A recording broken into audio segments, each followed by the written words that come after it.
Assalamualaikum warahmatullahi wabarakatuh.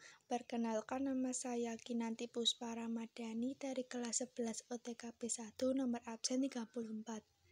One day one siroh Rasulullah Shallallahu Alaihi Wasallam bagian 34. Allahumma sholli ala Muhammad wa ala ali Muhammad. Darul Arkam. Waktu terus berjalan, kegigihan dakwah Rasulullah Shallallahu Alaihi Wasallam mulai berbuah. Sedikit demi sedikit, para pemeluk Islam mulai bertambah. Rumah Rasulullah yang kecil itu mulai terasa sempit. Ya Rasulullah, alangkah baiknya jika kita memindahkan tempat pertemuan ke rumahku. Usul Arkam. Rumahku cukup luas untuk menampung jumlah kita yang sudah puluhan orang.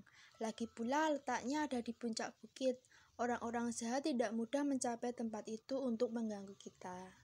Rasulullah pun setuju. Oleh karena itu, pertemuan setiap malam pun pindah ke rumah Arkam. Sebagian pemeluk Islam waktu itu adalah orang-orang lemah, para budak, buruh, orang miskin, perempuan-perempuan fakir, serta orang tertindas lain. Sisanya adalah golongan orang terpelajar dan pedagang kaya. Sebenarnya kebanyakan pedagang mulanya agak ragu. Bagaimana jika nanti ajaran baru ini menutup Mekah dari rombongan saudagar dari tempat-tempat lain? Kalau demikian yang terjadi, kita akan bangkrut, ujar seorang pedagang. Namun keraguan itu ditepis Rasulullah. Islam tidak akan menutup Mekah. Islam juga tidak akan mengubah musim ziarah ketika justru banyak pedagang mancanegara berdatangan ke Mekah. Islam tidak melarang semua itu. Hal yang dilarang adalah yang pertama, menyembah berhala. Yang kedua, menyerahkan persembahan dan korban kepada bangsawan Quraisy. Yang ketiga, bertelanjang ketika tawaf di Ka'bah. Yang keempat, menyelenggarakan pelacuran. Yang kelima, mengeluarkan kata-kata kotor dan tindakan buruk lain saat melaksanakan ziarah. Setelah mendengar penjelasan Rasulullah, para pedagang pun merasa lega. Kebanyakan mereka bukan pedagang budak dan tidak menarik untung dari kurban yang dipersembahkan untuk bangsawan-bangsawan Quraisy. Iman mereka pun semakin kuat. Melihat Islam semakin dicintai para pengikutnya, para pembesar Quraisy pun menyusun rencana lain. Apa yang harus kita lakukan? Teriak seorang pemuka Quraisy. Abu Bakar dan teman-temannya terus membebaskan budak-budak kita. Tidak ada jalan lain, bunuh budak-budak itu agar yang lain ketakutan. Tidak, geleng Abu Jahal lemah. Sumayyah telah kubunuh, tapi itu tidak membuat yang lain takut. Cari saja cara yang lain. Seorang pemuka Quraisy berdiri cepat. Pukuli Muhammad sampai remuk, dengan demikian wibawanya akan hancur dan pengikutnya pun bubar ketakutan. Namun, keluarga Muhammad dari Bani Hashim akan membelanya, lengking yang lain. Siapa? Abu Thalib sudah terlalu tua. Yang harus kita takuti dari Bani Hashim adalah Hamzah. Namun engkau lihat sendiri, Hamzah sibuk berfoya-foya sendiri. Ia tidak peduli pada nasib keponakannya itu.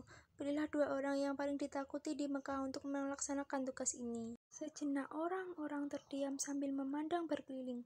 Kemudian seorang dari mereka menunjukkan jarinya kepada pemuda bertubuh tinggi besar. Engkau Umar bin Khattab. Engkau dan Abu Jahal, tidak ada orang lain yang berani melawan kalau kalian memukuli Muhammad.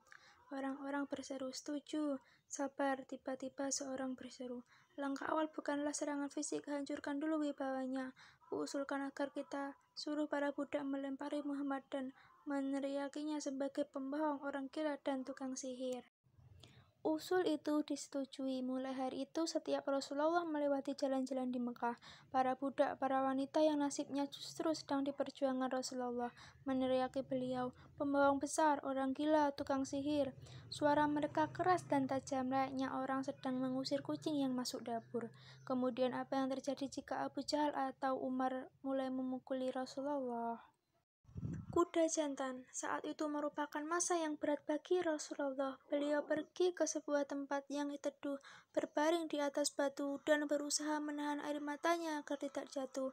Tidak ada yang lebih menyakitkan dibandingkan cacian dan celaan dari orang-orang yang justru sedang diperjuangkan Rasulullah mati-matian.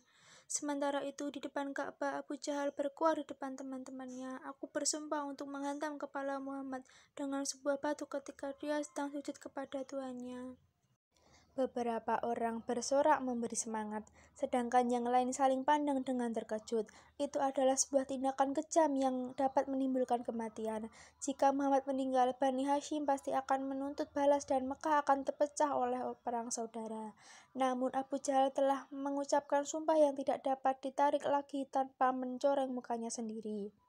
Oleh karena itu, mereka memilih untuk mengamati apa yang terjadi dengan dada berdebar-debar.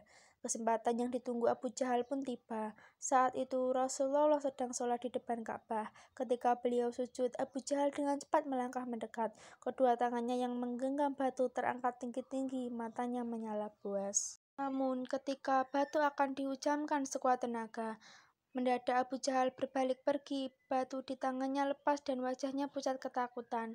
Ada apa? Semua teman-temannya bertanya kebingungan. Dengan napas tersendat-sendat Abu Jahal berkata, "Demi Tuhan, di depanku tadi berdiri seekor kuda jantan. Belum pernah aku menyaksikan seekor kuda jantan serupa itu.